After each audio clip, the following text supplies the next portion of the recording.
Greetings. I hope this video finds you well and prospering. Check this out. Everybody, well, not everybody. A few people was talking about the amazing car show that Rick Ross had in Fayetteville, Georgia. Hey, dope scene. I seen some videos, nice turnout. It sold out. From what I understand, it sold out in like minutes of the tickets going on sale online. Sold out fast. I seen prices like VIP $750, and then something parking was $50, and then something else was like $250 to enter a vehicle, something like that. So the price was like $750, $250, and then $50. So, but it sold out fast. Rick Ross purchased this house from a bank, and the bank bought it from Evander Holyfield. The bank bought it from Evander Holyfield for like $7.5 million, as reported. Evander Holyfield, I saw him do an interview back in the day. When we used to kick it to Atlanta, everybody used to talk about this house.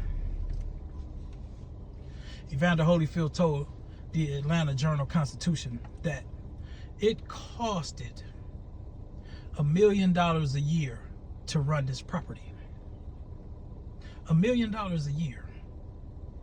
The electric bill came in like $17,000. I'm sure that's monthly because electric bills come by the month. So yeah, electric bill $17,000. That's back then. That's back in the day. Rick Ross has had this property for some years now.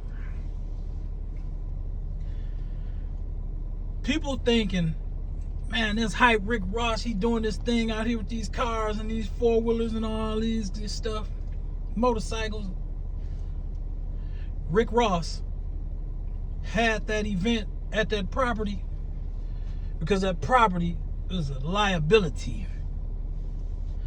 It's a liability. Evander Holyfield told us that it was a liability.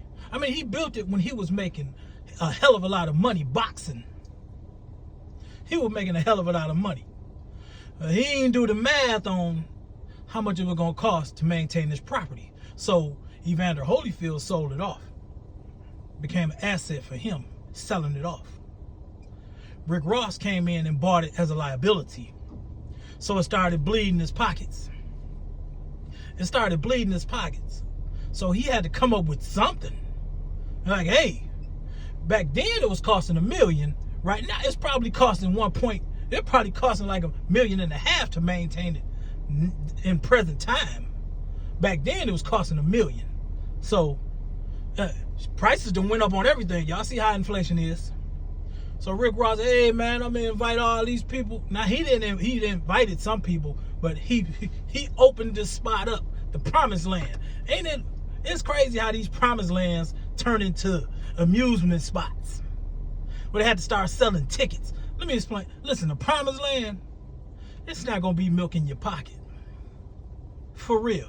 That's another discussion. He bought this liability. It started bleeding his pocket. So he had to come up with some, hey man, I'll have a car show here. Because he wasn't about to start planting crops and all that. I don't know, Georgia legalized weed. He got enough acreage out there, he probably could grow some weed. But yeah, like, hey man, I have a car show at the Fayetteville, Georgia property. I don't know, big 45,000 square foot house, 109 rooms, 12 bedrooms. Yeah, he's like, I got this big ass bill. I might as well try to recoup some of this money I spend on. He might have recouped a third of his money.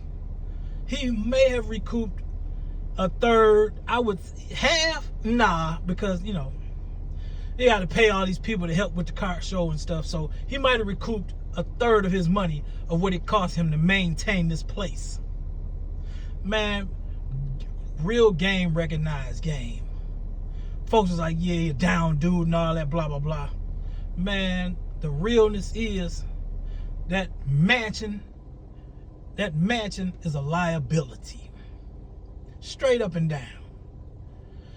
He probably had to have an auto show every year. That one being the first annual one. He probably have to have an auto show every year to recoup some of the cost of owning the 109 room, 45,000 square foot home. And that's just being real, man. Hey, y'all enjoy your day. I got to get back to this grass. Peace.